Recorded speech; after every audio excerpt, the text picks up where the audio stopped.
ការឃើញខ្លួនអ្នកអង្គការលីងគួនដាក់ពន្ធនាគាររឿងរកស៊ីស្កេមអនឡាញជាច្រើនកន្លែងនៅថ្ងៃទី15ខែមករាឆ្នាំ2025ចៅក្រមបានសម្រេចចេញដីកាបង្ក្រាបឲ្យឃុំខ្លួនជនត្រូវលោកលីគួនអាយុ50ឆ្នាំនៅពន្ធនាគាររាជធានីភ្នំពេញ PG ជននេះត្រូវបានតំណាងអัยការចោទប្រកាន់ពីបទល្មើសរួមមានការជ្រើសរើសដោយមិនស្របច្បាប់សម្រាប់កេងប្រវ័ញ្ចបទឆបោកមានស្ថានទម្ងន់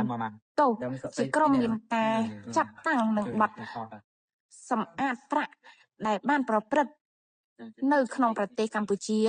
និងទីកន្លែងផ្សេងៗទៀតចាប់តាំងពីឆ្នាំ2019រហូតមកដល់បច្ចុប្បន្នបទល្មើសដែលមានបញ្ញត្តិ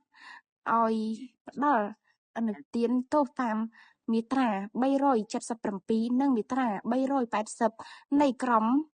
ព្រហ្មទណ្ឌនិងមាត្រា38នៃច្បាប់ស្តីអំពីការប្រឆាំងការសម្អាតប្រាក់និងហិរញ្ញទានភេទវកម្មតាមព័ត៌មានលោកលីងគួនដែលមានងារជាអ្នកអង្គការផងដែរបានរកស៊ីនិងបានកាងបទល្មើសស្កេមអនឡាញនេះយ៉ាងខ្លាំងនិងជាច្រើនកន្លែងតែអ្នកល្មមមិនសូវស្គាល់និងឮឈ្មោះនោះទេសូម្បីតែនៅតំបន់ព្រែកចាកដែលក្រុងបរទេសរត់ចេញយ៉ាងប្រសាចកាលពីយប់មិញនឹងម្នាក់